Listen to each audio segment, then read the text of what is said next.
이제 우리 쉽게 얘기하면 보일러는 돌아가는데 방이 안 따를 때가 있잖아요. 우리는 대부분 다른 여러 가지 요인도 있지만 에어가 차면 그럴 수 있다는 걸 대부분 알잖아요. 일반 사람은 잘 모른단 말이에요. 분배기가 어딘지도 모르고 분배기 자체를 모르니까. 이게 보면 밑에 이제 공급관하고 이제 환수관 쪽에다 이렇게 다루는 거예요. 기존에는 이제 에어핀인데 요거는 에어도 빼고 물도 빼고 그죠? 근데 에어벤트는 기계식 에어벤트는 에어만 빠지잖아요. 근데 이 기계식 에어벤트의 역사가 한 150년 가까이 이상 돼요. 선박에도 들어가니까. 근데 보세요. 이 안에 있는 내용물들이 여러 가지 불순물들이 있으니까 이게 열렸다 닫혔다 열렸다 닫혔다 할 때 두 가지 문제가 있을 수 있어요. 첫 번째는 뭐냐면 열렸다가 닫혀야 되는데 안 닫히면 석회? 네, 이물질에 돼가지고 그럼 물이 계속 나오는 거야. 그러면 에어는 안 차지만 2차적인 피해가 일어나겠지. 그리고 열렸다 닫혀야 되는데 안 열려. 고착돼가지고 그러면 2차 피해는 안 일어나지만 회전이 안 되잖아. 그죠? 순환이 안 되잖아.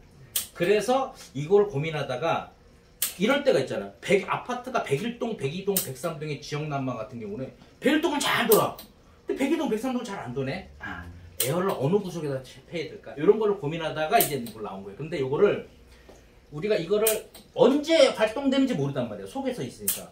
요거를 디지털 해가지고 그래서 요거를 수치화 한번 만들어보자. 그래가지고 여기다 카운터를 달아온 거예요. 전력으로 해가지고. 근데 보세요. 많은 공기가 들어갔는데 다 빠져나오죠. 그죠? 물만 있잖아. 그치? 내가 이거를 공기를 더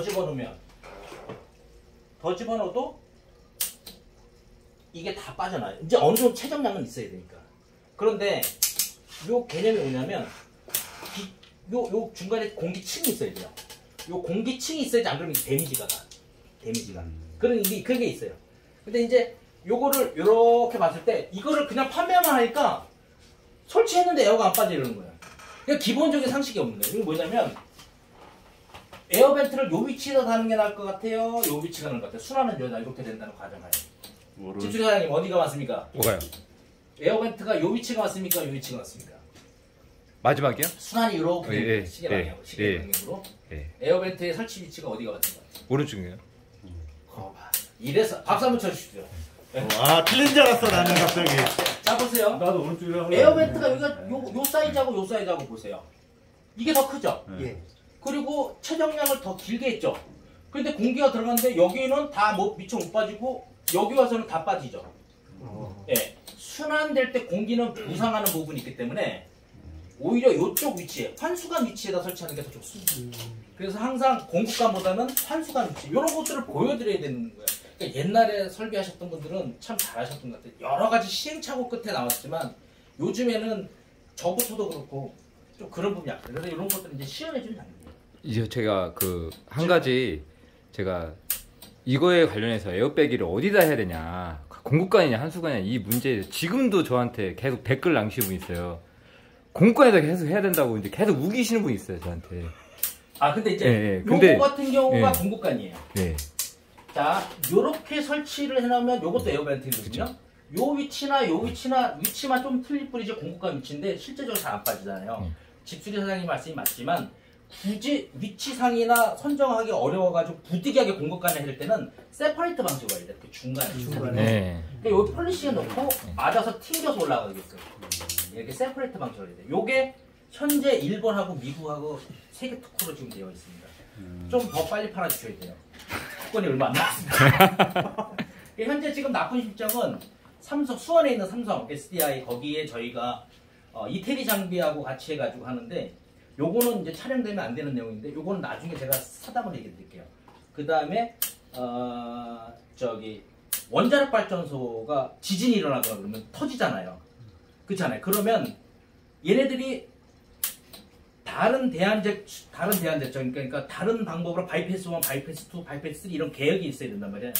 그런데 정말 그런 중요한 기능들이 유지가 잘 돼야 되는데 만약에 이제 지진이 나가지고 옆으로 넘어가가지고 그게 안전하게 돼야 되는데 수치화돼야 되는 부분에서 기체는 수치화할 수 있는 현존하는 제품이 있었거든요.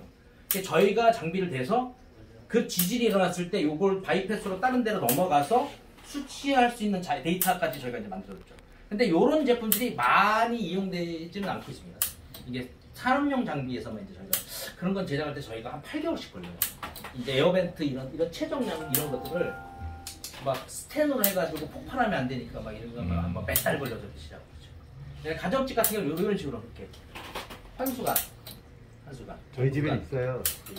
이런 식으로 합니다. 저희 집에 비싸게 정 부장님 영광입니다. 설치를 잘 못하셨다고. 아버님이 설치 잘 못했어요. 네. 그렇죠. 요거는 뭔지 아시겠어요? 요즘 요거는 저희가 일부러 지금 선고를 안 하는데 요것도 저희가 이제 지진이나 아니면 수도가 문제가 있었을 때 생겨나는데 자 요게 누수 차단기라 했지 않습니까? 네네. 우리가 전기는 누전이 됐다고 하잖아요. 그럼 누전 차단기. 가스는 누설이 된다고 하잖아요. 누설 차단기. 수도는 누수가 되잖아요. 그럼 누수도 차단돼야 되는 그 개념이 적용이 돼야 되는데 아직까지 조달청에 그쪽은 아직 이렇게 많이 보편화되어 있지 않아요. 그래서 아름아름 이제 하고 있는데 요거는 이제 수도의 2차 피해를 방지하기 위해서 만든 겁니다. 자 보세요. 여러 가지 방법인데 자 이게 센서입니다. 센서. 파이프에다 이런 식으로 이제 묶는 거예요. 만약에 이게 수도가 젖으면 어떻게 되겠어요? 예, 배관에 이렇게 차단이 되게 만든 거죠. 그렇죠? 자, 다시요. 그렇죠? 요게 이제 저를 주로 싱크대 밑에다 많이 설치도 합니다. 싱크대 그렇죠. 밑에 물, 네, 싱크대 밑에. 네. 그래서 배관 내에 이제 배관하고 같은 방향일 때 물이 통과가 되는 거거든요. 배관하고 같은 방향일 때, 그죠? 지금 같은 방향인데 누수가 일어났어. 그러면 자동으로 차단되는 거죠. 네. 그런데 다른 제품하고 이게 다른 이유가 있습니다. 누수가 일어나면 전기가 차단이 돼야 안 돼요. 끊어져요. 그렇죠? 그러면 작동되기 전에 차단이 돼버리면 나가리잖아요. 네. 그렇죠? 자 그럼 이 제품의 특허는 뭐냐면 전기가 갑자기 딱 단전이 돼버렸어. 이 모터의 그 극성에 해가지고 한 번 타임을 이렇게 자동으로 잠기게끔 해놓은 거예요. 이게 특허입니다. 그래서 이제 케이스도 이렇게 만들어 놓고. 그래서 이거를 다양한 방문에 이제 응용하게 되면 이제 뭐 요거 같은 경우는 이 경비가 있으니까 이런 같은 경우는 이제 경보음 정도로만 하는 모델이고 뭐 요런 거 같은 경우는 저희가 이제 여러 가지 이제 바닥형 같은 경우도 하고. 제 친구 그래서 누수돼 갖고 2천만 원 날려먹었어요. 강남에서. 예. 제가 재밌는 얘기 하나 해드릴게요. 그 국민은행 본사에서 저희한테 연락이 왔어요.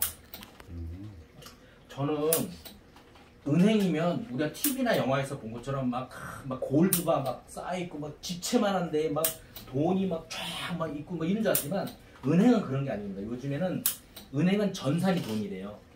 일과 시간에는 다 수출했다 마지막에 합계만 맞으면 되는 거야. 매출하고 그 매입자료만. 그런데 그 전기 시설이 물에 침수되거나 잃어버리면 다 셧다운 되면 큰일 나요. 카카오톡. 네. 불만 나도 그렇게 되죠. 불보다 물이 더 무섭잖아요. 그래서 그 사람들이 저한테 연락이 왔는데 자기네들이 처음에 층별로 우레탄을 깔았어요. 층별로. 30층짜리 빌딩을 층별로 우레탄을 까는 거야. 그런데 우레탄도 시공상에 약간 결함이 있거나 또 어떤 원리면 물이 많이 있게 되면 어떤 위치에서 또 침수가 될 수 있잖아요. 2차적인 부분으로 강구해라. 요즘에는 이 콘크리트 바닥에서 한 60cm 이렇게 떠가지고 바닥에 이렇게 마감을 해놓더라고요. 그 밑에 여러 가지 공조시설이면 막 배관대 지나가는 거예요. 그 배관에서 문제가 일어났을 때 눈에 보이지 않으니까 사람들이 퇴근하고 없을 때 공유 이럴 때 문제가 있으니까 지나가는 파이프라인에다가 물바지를 다 만들어 놓는 겁니다. 이렇게. 근데 어디는 지점에서가 물이 누수가 돼서 물바지에 차면 넘칠 거 아니에요. 그럼 2차적으로 우레탄이 감고 있는데 이것도 위험하다라고 판단된 거예요. 원천적으로 차단해라. 원천적으로 차단할 수 있는 방법이 있겠느냐라고 이제 저희한테 의뢰가 들어와서 할 수 있습니다. 이 방법을 이제 저희가 제안했죠. 아예 처음부터 이렇게 딱 차단되게끔.